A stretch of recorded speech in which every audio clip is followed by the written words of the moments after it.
How was your day?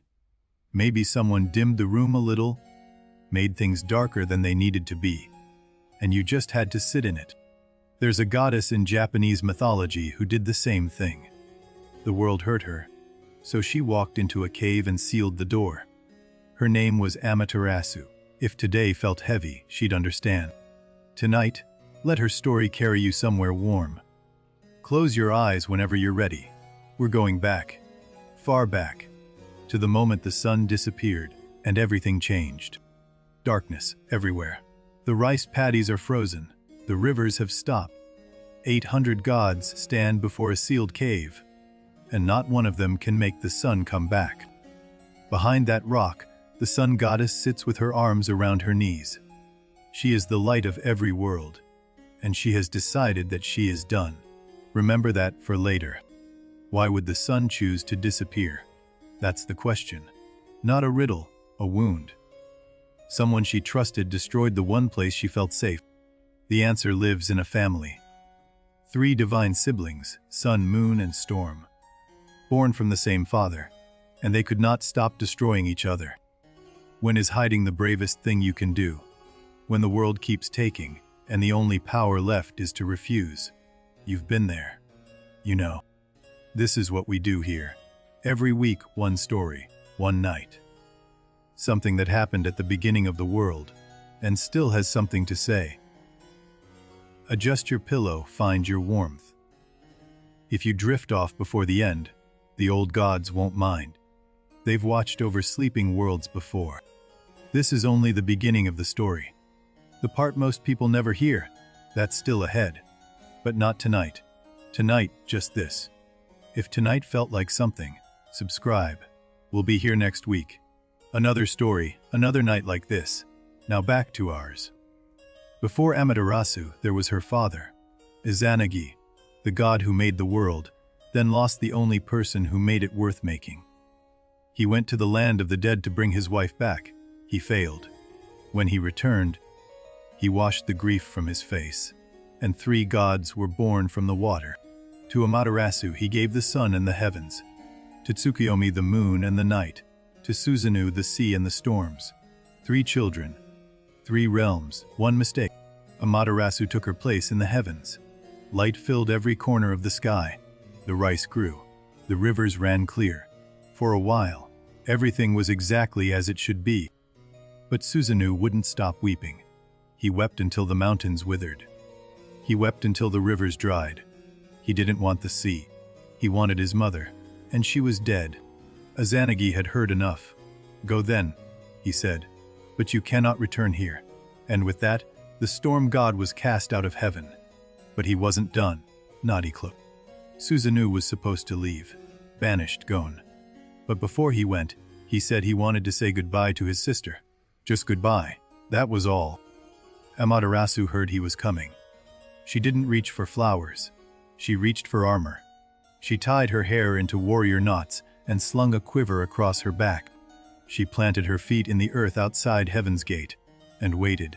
1,000 arrows, 2 swords. And the expression of someone who has stopped being surprised. Susanoo arrived. He looked at her, armed, furious, ready, and he dropped to his knees. I didn't come to fight, he said. I came to prove I'm sincere. Prove it, Amaterasu said. So they made a contest. Each would create children from the other's sacred object.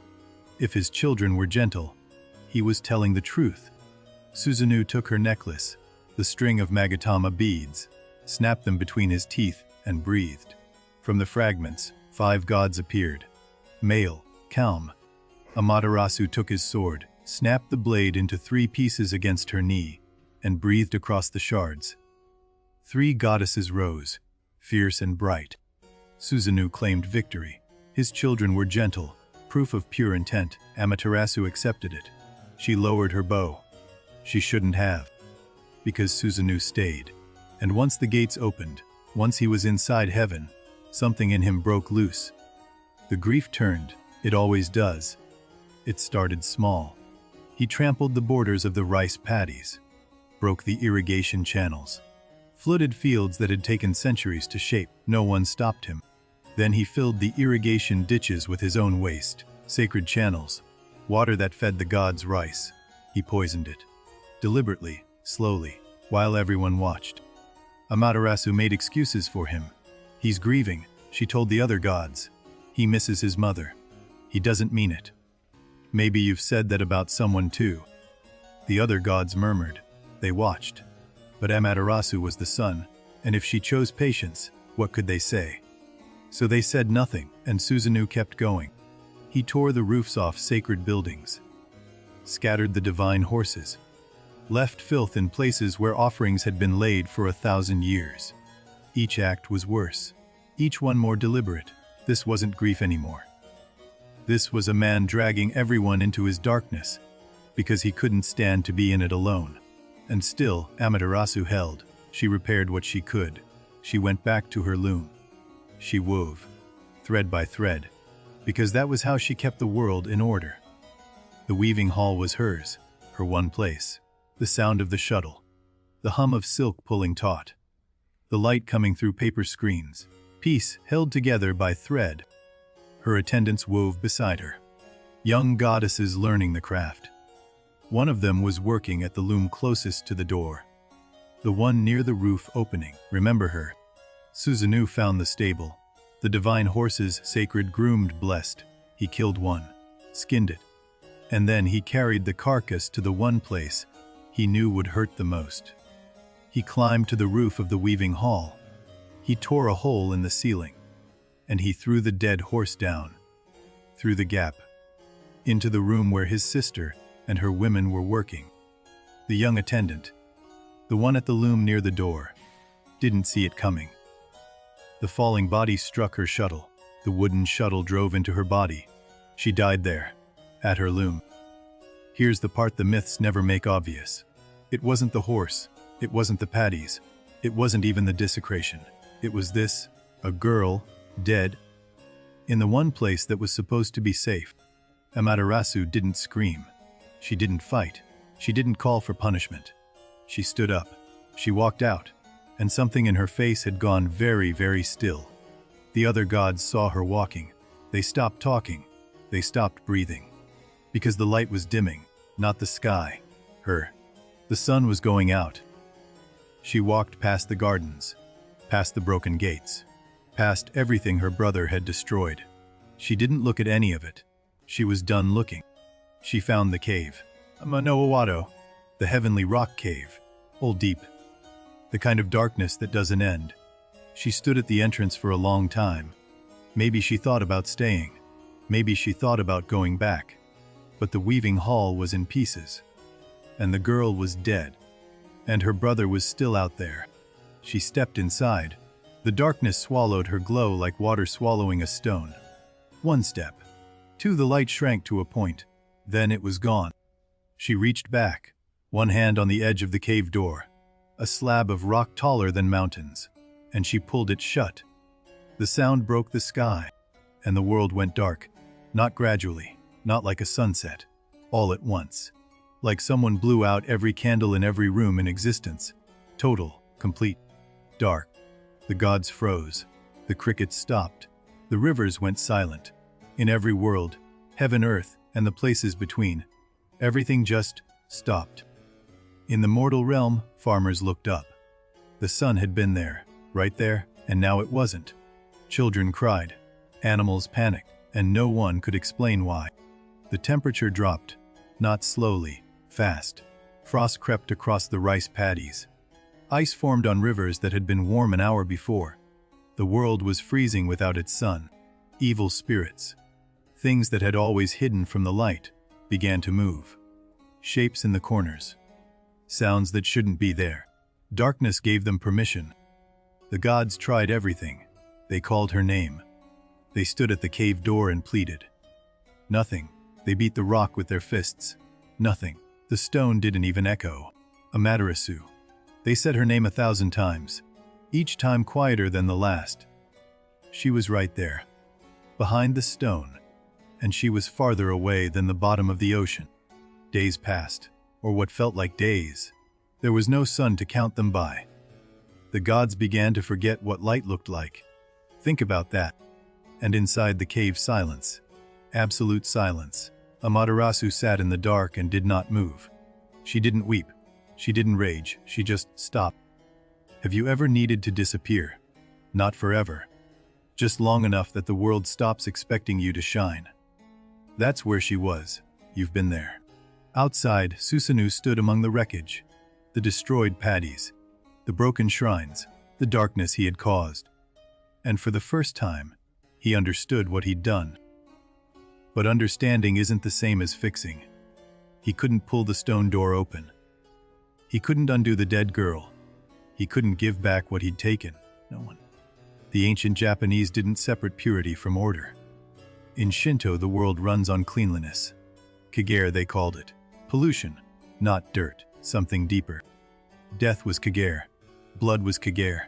The dead horse in the weaving hall, that was the worst kind. Susanoo hadn't just made a mess. He'd broken the barrier between the sacred and the unclean. That's why Amaterasu couldn't just forgive and move on. It wasn't about anger. The space itself was broken. The harmony, the way things fit together, had been torn. In Shinto, you don't punish pollution, you purify it. Water, ritual, time. The whole religion runs on the idea that what is broken can be washed clean, but not by force. So when Amaterasu sealed that cave, she was doing what her world required. She withdrew. She removed the sacred from the profane. It was grief, and it was theology. The gods couldn't reach her. They tried anger. They tried tears. They tried silence. Every approach bounced off that stone like rain off a mountain. The world kept dying. Crops blackened in the fields. Rivers froze solid. The evil spirits grew bolder, walking openly now, through villages that had no light to push them back. Children stopped playing.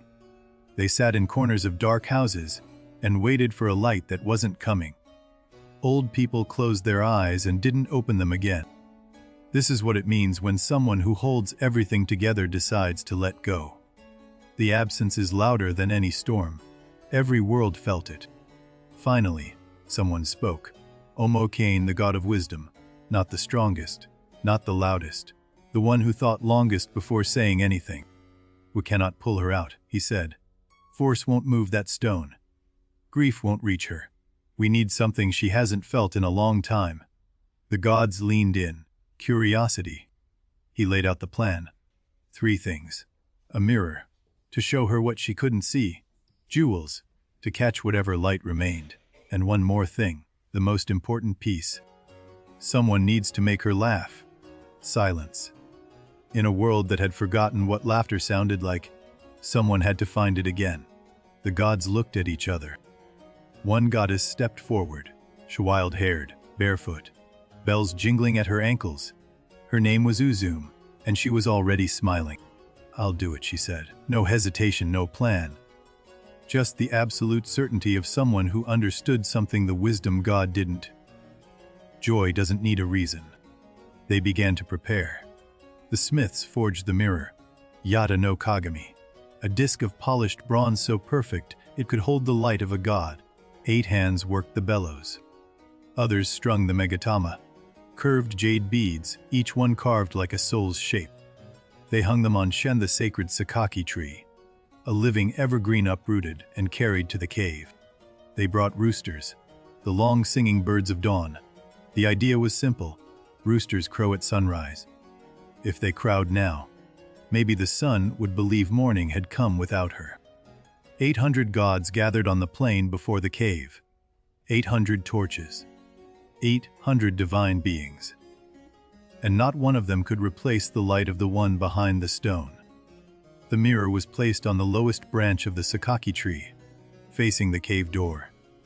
The idea was, when the door opened even a crack, she would see her own reflection, and maybe wonder. Everything was ready. The tree, the jewels, the mirror, the roosters. 800 gods holding their breath. And in the center, a small barefoot goddess with bells on her ankles, standing on an upturned wooden tub.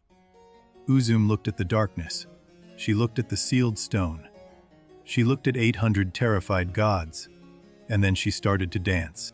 Not a gentle dance. Not a prayer. A wild, furious, joyful thing. her feet hammering the wood, her body spinning, her green kimono flying open. She sang. Not hymns, ridiculous things, crude things, things that gods were not supposed to say. And she laughed while she sang them. One god laughed, then another, then 100. The sound built, slowly, like a wave that starts as a ripple and doesn't stop until it hits the shore. 800 gods laughing. In a world without sun, without hope, without any reason to laugh. They laughed until the ground shook. They laughed until the mountains heard them. And inside the cave, Amaterasu heard it. Not the pleading, not the crying, not the desperate prayers. Laughter. That was the thing that reached her. She pressed her ear to the stone. She could feel it vibrating. 800 voices, all of them laughing. In a world she had abandoned. Laughing without her. A question formed. Not grief, not guilt. Something simpler. Something almost childlike. Why are they laughing? How can they be laughing? The world is dark. She put her fingers on the edge of the stone. She didn't plan to open it. She just wanted to see. One crack. One look, just enough to understand. The stone moved. Just a fraction. And through the crack, a sliver of golden light hit the world like a blade. The first light in days. The gods gasped. Amaterasu spoke. Her voice, small, confused, not the voice of the sun. Why are you celebrating? Why is she dancing? The world is dark. What could possibly be worth laughing about? Susanoo stopped dancing. She looked straight at the crack, and she said the only thing that could have worked. Because someone more radiant than you has arrived. More radiant than the sun. Amaterasu's hand tightened on the stone. Not rage, curiosity. The thing the wisdom god had counted on. She pushed the door wider. And then, she saw it. The mirror, hanging from the sakaki tree's lowest branch, reflecting a face she hadn't seen in days, her own. She stepped forward, one step out of the dark, toward that face, toward herself. And in that moment, a hand reached out and grabbed the stone door. Stay with this, it matters before the end. Tajikara, the god of strength, arms thicker than cedar trunks. He'd been waiting behind the sakaki tree, silent, patient. His job wasn't to dance, it was to hold.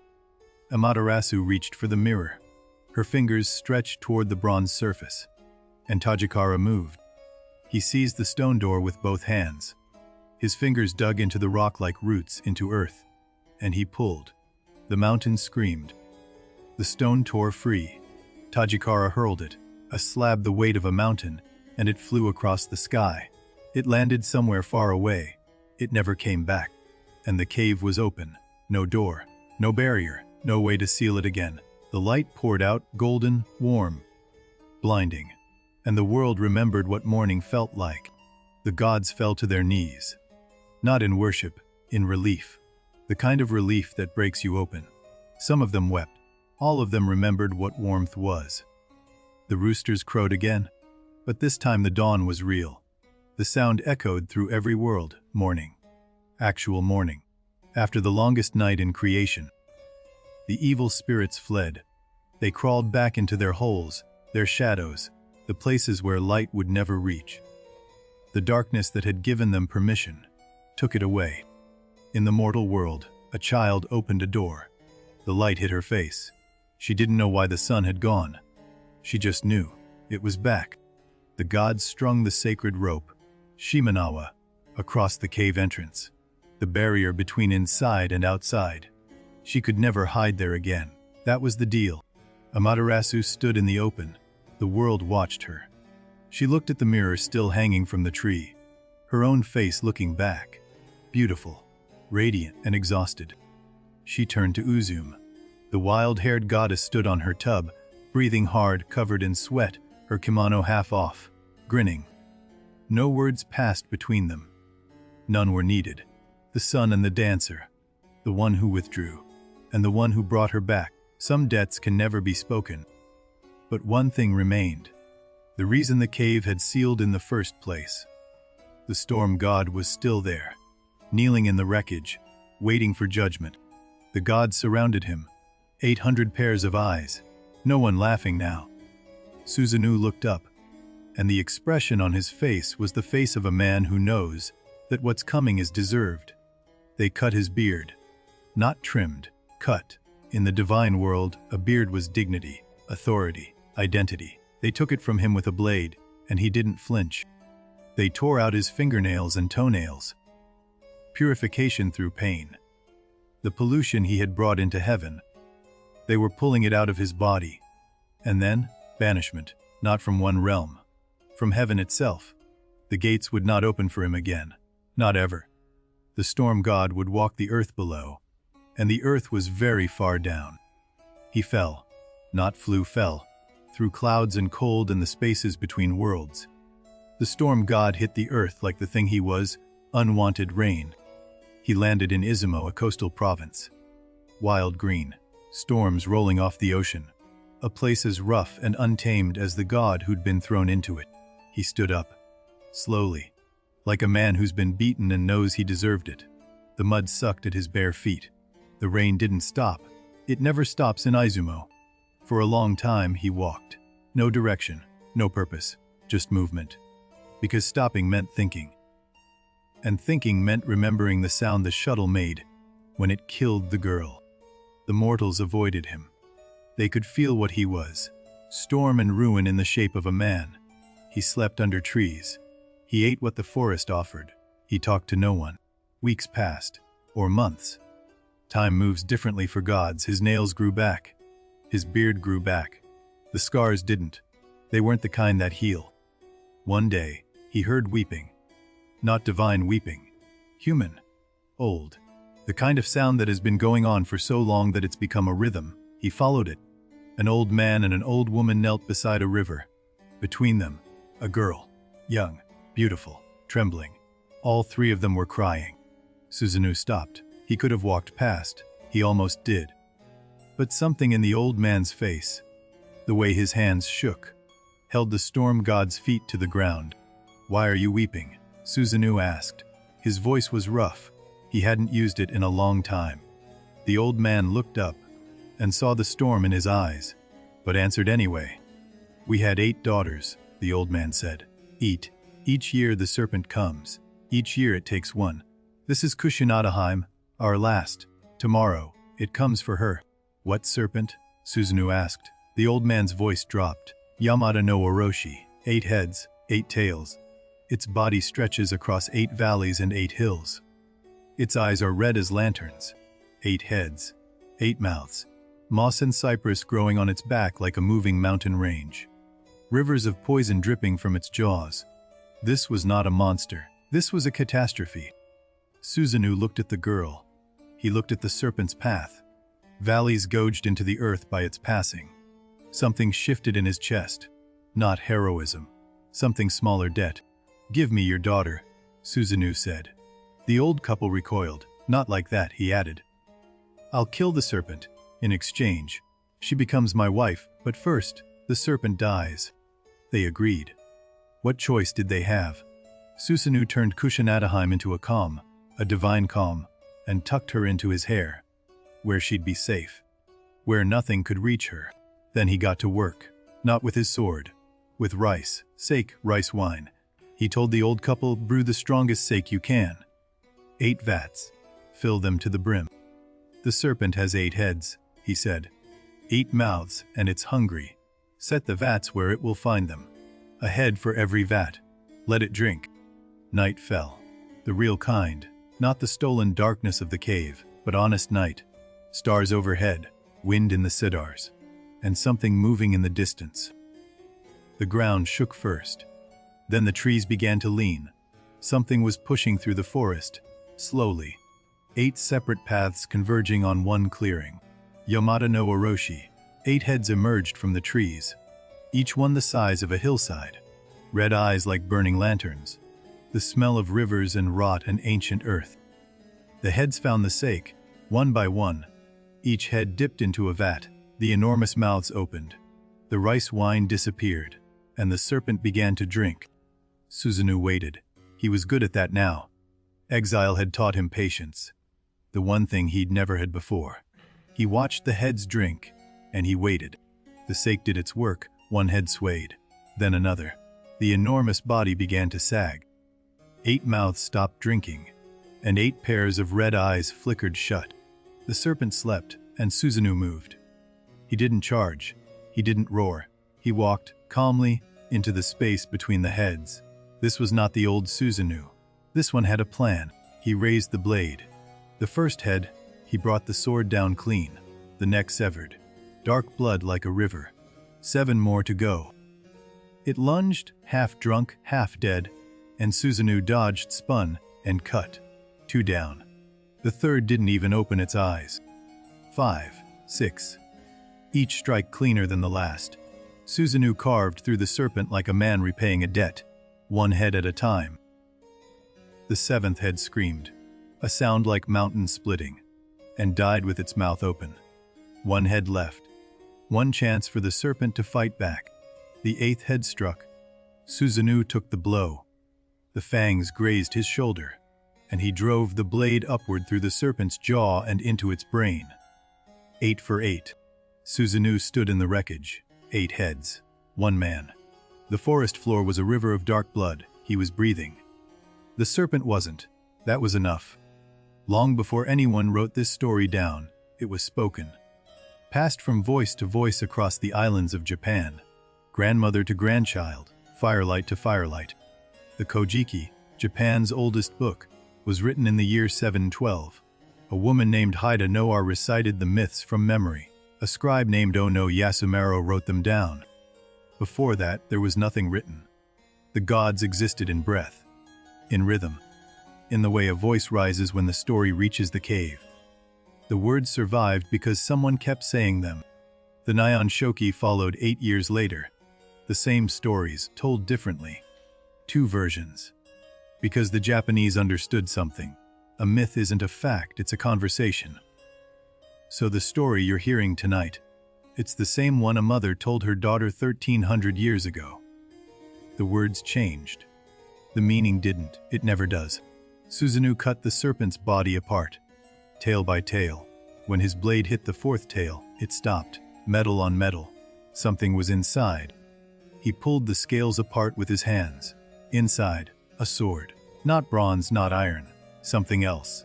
A blade that caught starlight and held it. Kusanagi no Tsurugi, the grass-cutting sword.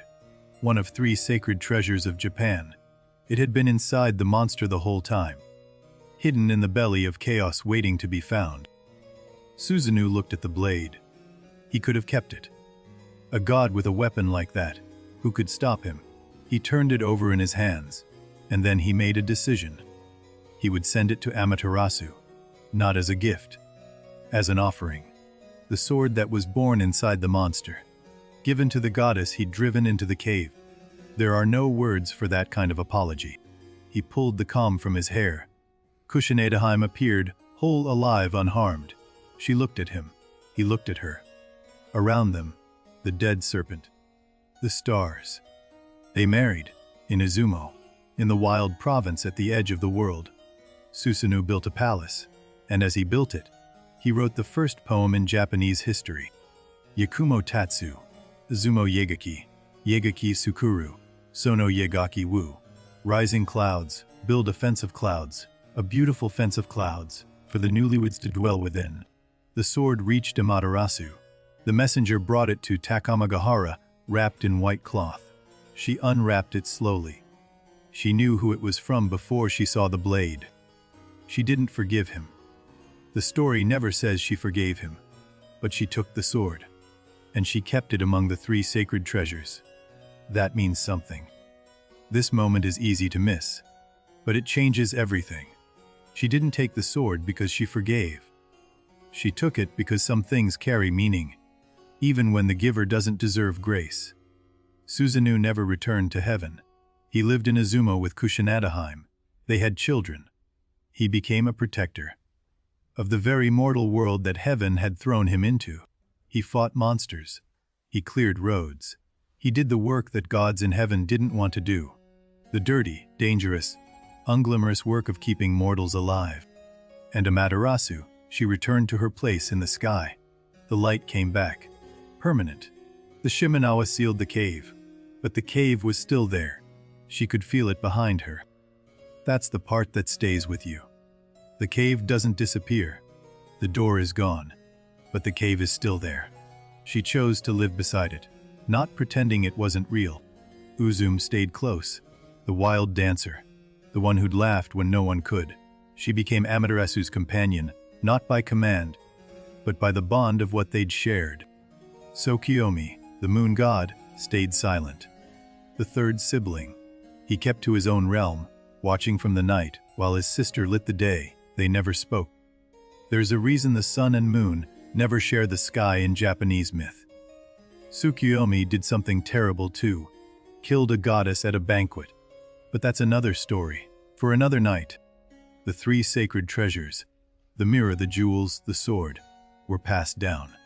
From Amaterasu to her descendants, from gods to emperors, from myth to history. The mirror went to Eyes, the greatest shrine in Japan.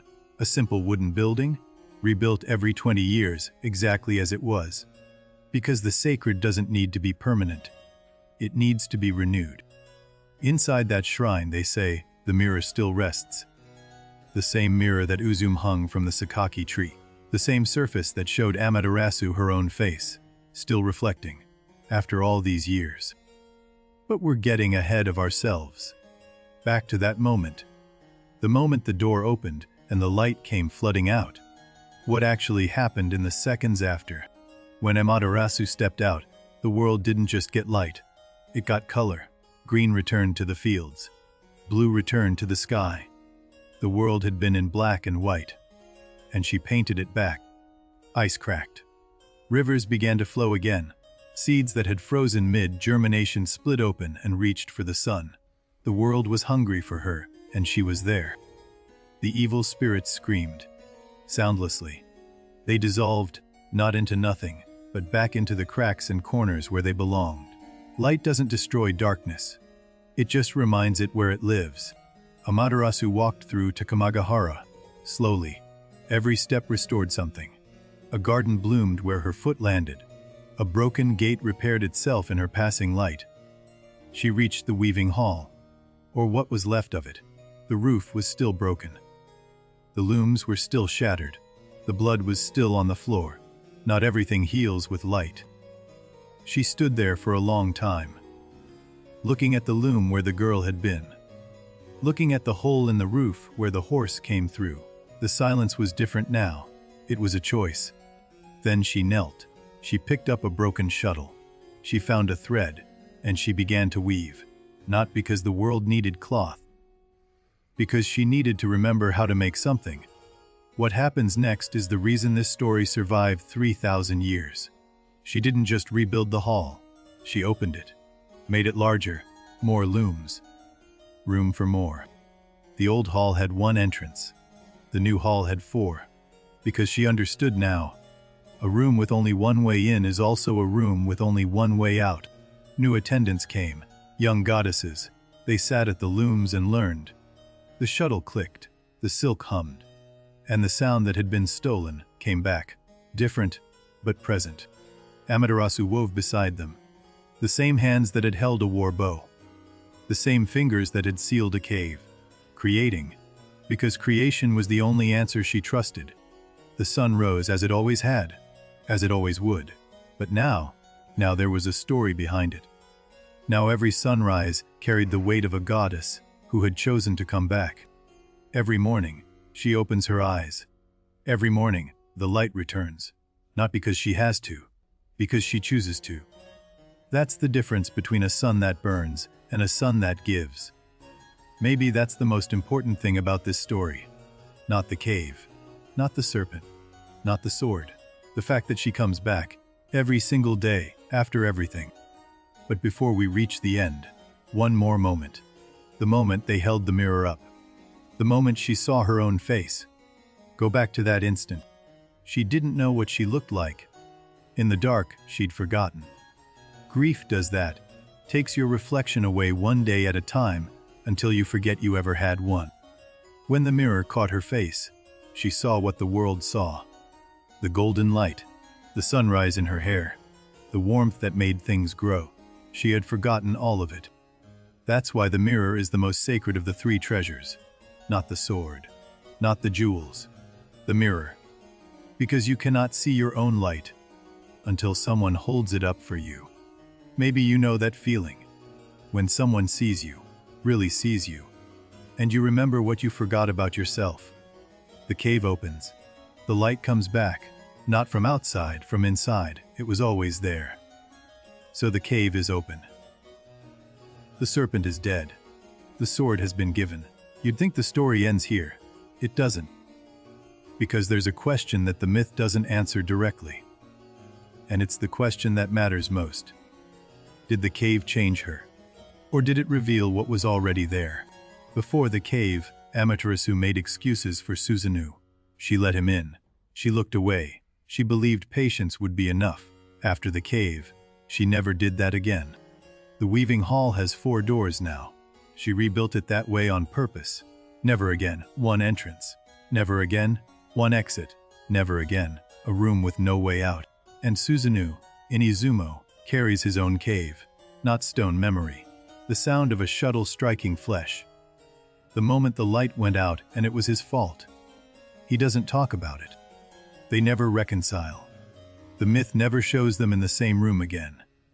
The sun and the storm, separated by something that can't be undone, and that's honest. Most stories give you a reunion, the hug, the tearful forgiveness. This one doesn't. Because some wounds teach you where your borders are. And you don't erase borders. You honor them. But the sword sits on Amaterasu's altar, next to the mirror, next to the jewels. She kept it. She didn't have to. She chose to. And choices like that, they're louder than forgiveness. Tajikara went back to his quiet life, the strongest god in heaven, and after the cave, no one ever asked him to hold anything again. He'd already held the most important thing. Uzum kept dancing, not because anyone asked, because she understood that joy isn't the opposite of grief, it's the answer to it. She danced at every festival, she danced alone. But here's the thing about caves. They don't just exist in myths. Every person who's ever closed a door and sat in the dark. They've been to Ama, no Awato. And every person who's ever heard laughter through a wall and wondered why anyone could possibly be laughing. They know what Amaterasu felt, that confusion, that pull. The mirror is the hardest part. Seeing yourself clearly when you've been in the dark. Recognizing the light you forgot you had. That takes more courage than any sword. Susanoo's story is harder to hold. He caused the cave. He was the storm, but he also killed the serpent. Gave the sword, built a home, wrote a poem. People are never just one thing. The Japanese understood that. A god can be the storm that destroys your roof, and the rain that saves your crops. Same storm. Kushinadaheim saw something in Susanoo that no one else could see. Not the hero, not the monster. The man underneath both, the one who was trying. Their children became gods of Izumo. Gods of the earth, not the sky. Close to the ground, close to the people. The descendants of a storm that learned to build instead of break. And Izumo became sacred. The place where the banished god landed became the place where all the gods gather every October. They call it Kamiirizuki, the month with gods. Every October, every god in Japan leaves their shrine and goes to Izumo, to the place Susanoo built, to the home of the storm god who learned to stay. The rest of Japan calls October Kanazuki, the month without gods, because for 1 month every shrine is empty. Every prayer goes to voicemail. The gods are in Izumo. What do the gods discuss in Izumo? The myths say En Muzubi, the tying of fates. Who will meet whom? Who will fall in love? Who will find the person who changes everything? The storm god's home became the place where love is decided. Think about that. The god who destroyed built the house where connection is made. That's not irony. That's redemption earning its place. Amaterasu's light reaches everywhere. But there's one place she doesn't go. She doesn't go to Izumo in October. She stays. She keeps the sun burning while the other gods are away. She holds the sky while everyone else is somewhere else. Maybe you know that feeling too. The one who keeps things running. The one who can't leave. Because if you do, it all goes dark. Uzume travels to Izumo. She dances there too. Different dances now. Kagura sacred dance. What started as a wild improvisation on a tub became a tradition, became a religion. Every Kagura dance performed in Japan, every stump, every bell, every whirl of sleeves, carries Uzume in it. The memory of the goddess who danced in the dark and brought the sun back. The mirror, the sword, and the jewels became the imperial regalia of Japan. 3 objects that define an emperor. 3 things born from a family crisis among gods. No emperor can rule without them. No emperor can see the mirror. It stays veiled at eyes. The most powerful symbol in the country, and no one alive has looked at it. That says something about the Japanese. Some things are too important to look at directly. You feel them. You know they're there. You trust the curtain. Maybe that's what faith actually means. Believing in the reflection, not the face. Amaterasu's story isn't ancient history. It's happening now. Every sunrise, every cave, every mirror held up by someone who says, "Look, you're still here. You're still bright. Come out." Now, the punishment. The part where the gods decide what to do with Susanoo. This is where the myth gets uncomfortable. Because justice and cruelty look the same sometimes. The charges were read: destruction of sacred rice paddies, desecration of irrigation channels, violation of the weaving hall, the death of the maiden. Each one a wound to the order of heaven. Susanoo said nothing. Not because he had nothing to say. Because he knew that whatever he said, it wouldn't undo a single broken loom, a single stopped breath. They fined him.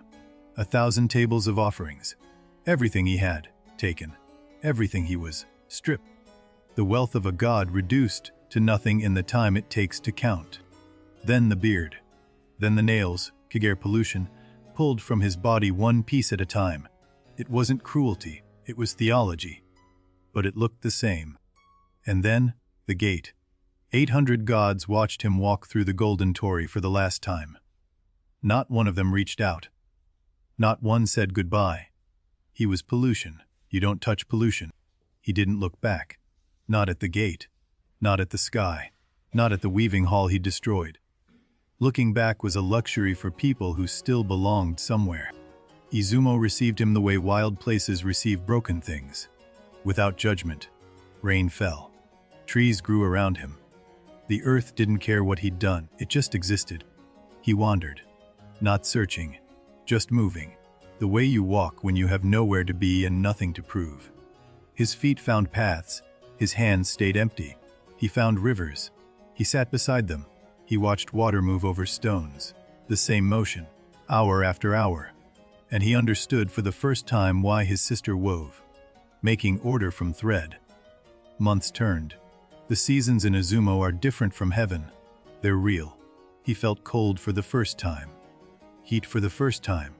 The rawness of a world without divine cushions. He began to notice the mortals. Not as things beneath him, but as people. Farmers carrying bundles twice their weight. Mothers shielding children from rain. Ordinary endurance, it humbled him. One day, he cleared a fallen tree from a village path.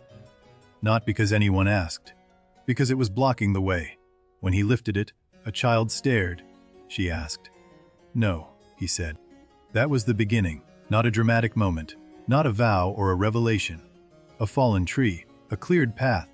The smallest possible act of making something better instead of worse. Then he heard the weeping. The old couple by the river, Kushinadaheim between them. And something inside Susanoo. Something that the punishment hadn't touched. Woke up. The serpent was coming. Yamada no Orochi. The thing with 8 heads and 1,000 years of appetite. And Susanoo, for the first time in his existence, chose to stand between a monster and someone else. He didn't fight it head on. That was the old Susanoo. Charge first, think never. The new Susanoo built a trap. 8 vats of sake. 8 mouths. And patience he'd learned from rivers. The serpent came at nightfall, the ground shaking, trees snapping, 8 paths converging on one clearing. Susanoo crouched in the dark and let the monster find the sake. 1 head dipped, then 2, Then all ate, drinking, guzzling, the sake disappearing into the serpent's vast body. And Susanoo waited, because this time, timing was everything. The serpent slowed, swayed, collapsed, and Susanoo moved through the coils like water through a canyon. Precise, inevitable, his sword singing in the dark. When it was done, 8 heads on the ground, 1 man standing. Susanoo felt something he didn't recognize. It took him a long time to name it. He called it enough. He found the sword in the tail. Kusanagi, a blade that could cut the wind itself. He turned it over in his bloodied hands. And instead of keeping it, he wrapped it in white cloth. He sent it to heaven. To Amaterasu. No message, no apology, just the sword. Because some things can't be said, they can only be given. Kusanagi returned from the calm. She looked at the dead serpent. She looked at Susanoo, covered in blood, exhausted, still holding a space in his hair where her calm had been. She stayed. They built a home. He cut the beams. She wove the mats. The first building Susanoo ever made instead of broke. It took him 3 tries to get a corner square. And when the clouds rose around the palace, Susanoo stood in the doorway and said the first poem in Japanese history. Clouds rising. A beautiful fence. For the newlyweds to dwell within. Here's what the ancient Japanese understood: people can carry 2 things at once. Destruction and creation. Grief and poetry. A sword that kills a serpent, and a poem about clouds. Back in heaven, Amaterasu held the sword. She turned it in the light. She could see the serpent's blood still in the grain of the steel. And she understood what it cost him to give it away. She placed it on the altar, beside the mirror, beside the jewels. 3 sacred treasures. 3 moments of breaking and being remade, the foundation of an entire civilization. Amaterasu's grandson was sent to rule the mortal world. Ninigi. She gave him the 3 treasures and 1 instruction. When you look in the mirror, see me. When you see me, remember. Ninigi brought the treasures to Japan. The mirror went to Eyes, the sword to Atsuta, the jewels to the imperial palace, each in its own shrine, each still there. The Japanese imperial family traces its line to Amaterasu, directly unbroken. Every emperor is, in the mythology, a descendant of the sun goddess who hid in a cave and came back. That means something extraordinary. The founding myth of Japan isn't about conquest. It's about a goddess who was hurt, who hid, and who chose to come back. That's the origin story of an entire nation. Not a warrior slaying a dragon. Not a king building a castle. A woman in a cave, deciding that the world, despite everything, is worth her light. Every sunrise says she chose yes. Susanoo's shrine stands in Izumo to this day. People visit it when they need courage, not the clean kind, the messy kind. The kind that comes after you've already made the worst mistake of your life. At Ai's grand shrine, the mirror waits. Behind curtains that no one opens, the most sacred object in Japan. And it's a surface that shows you yourself. Not a crown, a reflection. Every 20 years, the Ai's shrine is torn down and rebuilt. Exactly the same. New wood, old design. Because the sacred doesn't need to last forever. It needs to be made again and again. 62 times. That shrine has been rebuilt 62 times. The same shape. The same mirror inside. Renewal isn't forgetting. It's remembering on purpose. That's what Amaterasu taught. Not permanence, renewal. The sun doesn't rise once. It rises every day. The choice to come back isn't a single decision. It's a daily practice. The stories of the gods traveled on voices. In a time before paper reached Japan, before ink and brush, the myths lived in memory. Spoken, sung, performed. Then, in the 7th century, the Yamato court decided the gods deserved paper.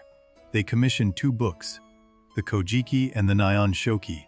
Memory became text, voice became ink. Hida no R, the reciter, carried the entire mythology in her memory. Every god, every battle, every cave. She spoke for days. Ono Yasumaru wrote every word.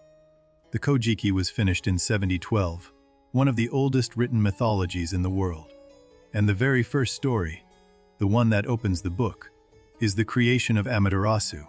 1300 years later, You're hearing the same story. Different voice.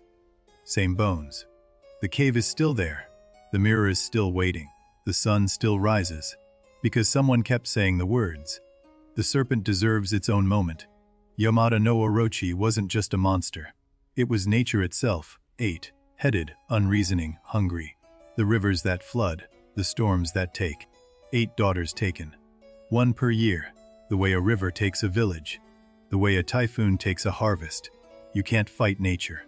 You can only outlast it, or outsmart it. Susanoo didn't overpower the serpent. He outsmarted it, sake patience. The understanding that the strongest monster has a weakness. And that weakness is appetite. In the old Japanese understanding, rivers aren't evil. Storms aren't evil. They're forces, you respect them. You build around them. And sometimes, when they take too much, you find a way to make them sleep. The sword inside the serpent. That detail survives 3,000 years because it says something true. Inside the worst thing that happens to you, there's something you couldn't have found any other way. Susanoo could have kept that sword. He could have used it to fight his way back to heaven. Instead, he gave it away. The hardest thing a broken person can do is offer something beautiful. And Amaterasu, she took it. Not as forgiveness, as acknowledgement. I see what you did. I see what it cost. The door between us stays closed, but I will keep this. The Japanese have a word for this, mono no aware. The bittersweet awareness of passing things. The beauty of what cannot last. The H of what could have been. Amaterasu and Susanoo are mono no aware. The sister and brother who could have been everything to each other, and became the wound instead. Beautiful. Permanent. Uzum is the answer to mono no aware. Joy in the darkness. Dance when there's no reason. The insistence that laughter matters. Especially when nothing else is working. She didn't know her dance would work. Nobody told her it would. She just got on the tub and started moving. Because the only alternative was standing in the dark and waiting for nothing. The mirror is about seeing. The sword is about choosing. The dance is about starting, even when you have no proof that it will matter. 3 sacred things.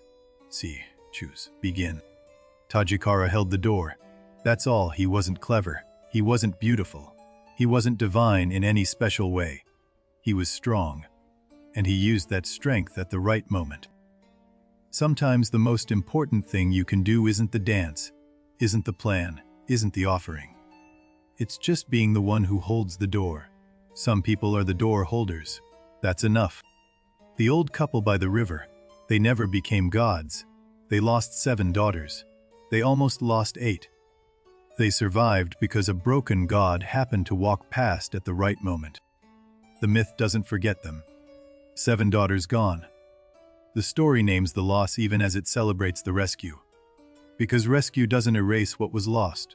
It just prevents the next one. The weaving maiden who died. The myth doesn't name her. She's the one everyone forgets. The girl at the loom.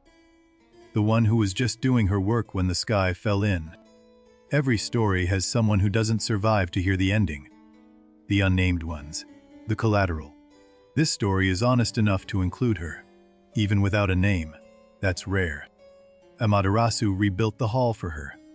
Not for herself. She could weave anywhere. She rebuilt it because the girl's work deserved a place to continue, even if she couldn't continue it. In the new hall, 4 doors. More light, more space. The response to violence was not less, it was more. That might be the most Japanese idea in the entire myth. The 800 gods who gathered at the cave. They didn't fight. Not one sword was drawn. The crisis was solved with a mirror, a tree, some jewels, and a woman who danced. Think about that. No army, no siege, no battering ram. They brought joy to the door of grief, and grief opened. The oldest military strategy in the world is making someone laugh. And then there's the lie. Someone more radiant than you has arrived. Uzum's lie. The sacred deception. The thing she said to get Amaterasu to open the door wider. It wasn't a lie, though, was it? When Amaterasu looked in the mirror, she saw someone radiant, herself. Uzum didn't lie. She just redirected the truth. You can't see your own light. That's the rule. Everyone in your life can see it, but you need someone to hold the mirror. That's Uzume's role. That's the role of everyone who loves you.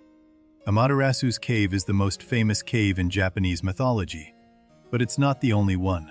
Izanagi, her father, also went into a cave, the cave of the dead, Yomi. He went in for love. He went to Yomi to bring Izanami back, his wife, the mother of the world. She died giving birth to fire. He couldn't accept it. So he walked into the land of the dead. In the dark. She told him not to look, just as Orpheus was told not to look. And just like Orpheus, he looked. What he saw, the myth describes it carefully. Her body decomposed, maggots, thunder gods growing from her flesh. She was dead, really dead, and she was furious that he saw. Up the stairway. Through the dark, Izanami's rage behind him. You shamed me, and he sealed the cave with a boulder. The same gesture, the same stone, a different story. Two caves, two sealed doors, but different reasons. Izanagi sealed Yomi from the outside, to keep death in. Amaterasu sealed her cave from the inside, to keep pain out. The direction of the seal changes everything. When Izanagi emerged from Yomi, he washed himself in a river. From that washing, Amaterasu was born. The sun came from grief. Light came from the aftermath of seeing death. So the sun goddess was born from a father's grief over a dead wife. She was born from purification after witnessing death. She carries that in her. The knowledge that light comes from loss. Maybe that's why she understood the cave. Not as escape, as necessity. She knew what darkness felt like because she was born from it. The cave was a return, not a discovery. And maybe that's why she came back. Not because of the mirror, or the dance, or the trick, but because she was born from purification. And she knew that darkness doesn't last. She knew. The serpent in Japanese mythology is never just a serpent. It's the river that floods, the earthquake that splits the road, the force that doesn't care about your plans. Japan sits on the ring of fire. Earthquakes, tsunamis, volcanic eruptions. The land itself is an eight-headed serpent, always moving, always hungry, always taking. When the Japanese tell the story of Yamata no Orochi, they're telling the story of their own landscape. We live on a monster. It takes from us, and we find ways to live beside it. The sake trick works because nature can be lulled. A flood recedes, an earthquake ends, the typhoon passes. You can't kill nature, but you can wait it out and then clean up. And the sword in the tail, what do you find inside a disaster? The same thing Susanoo found. Something you didn't know was there.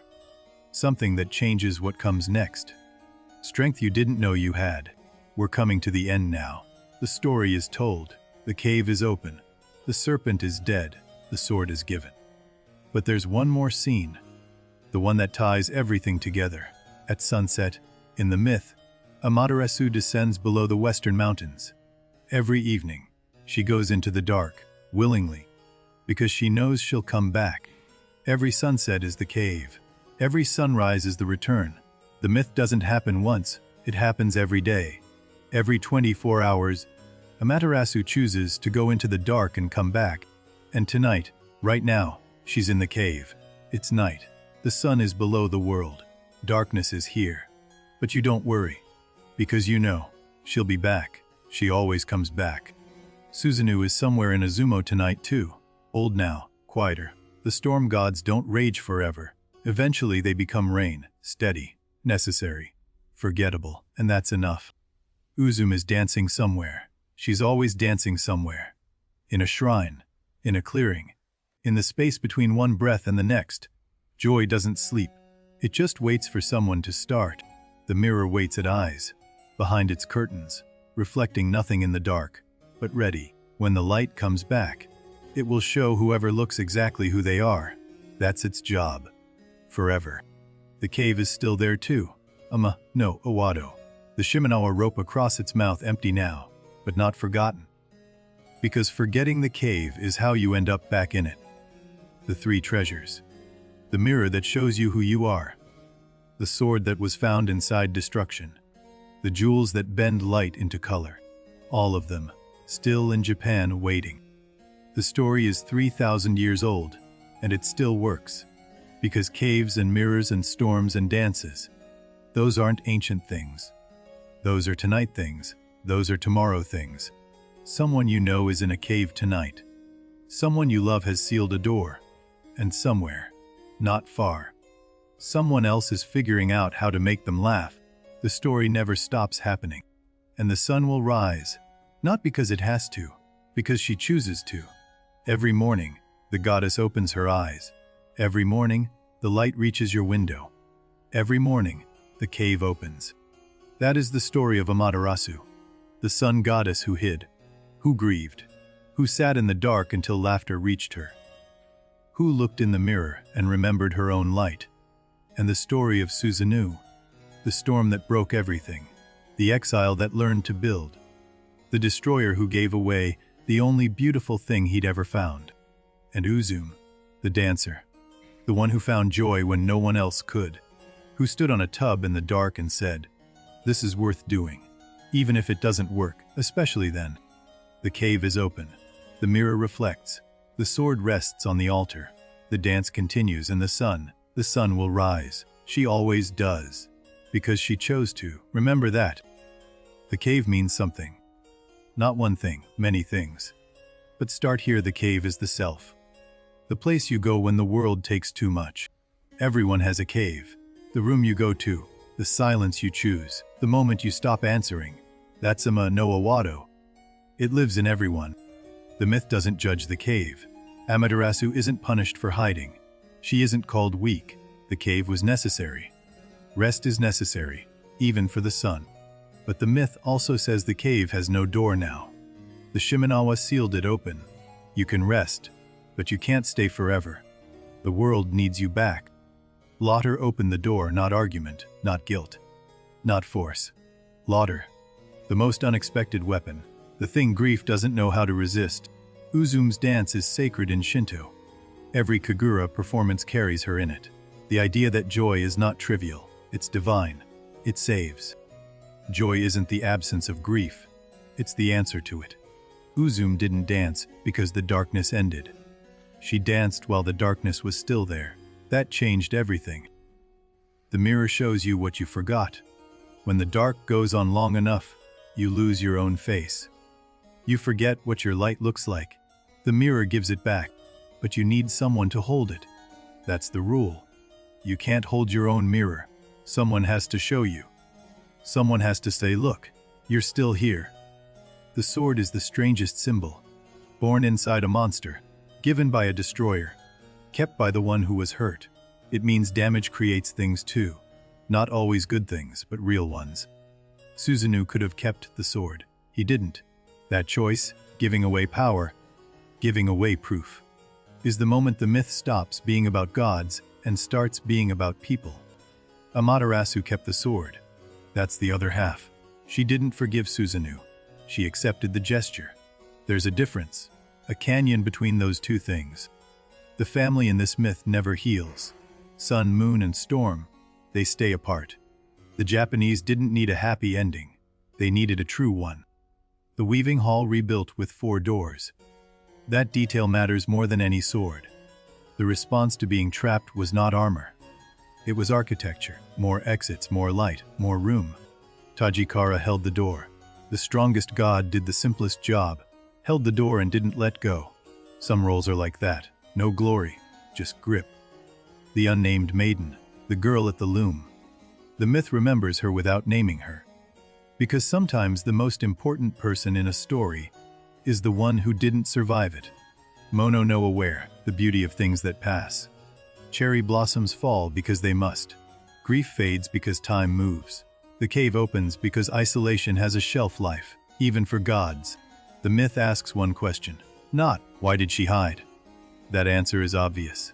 The question is, what brings you back? And the answer is different for everyone.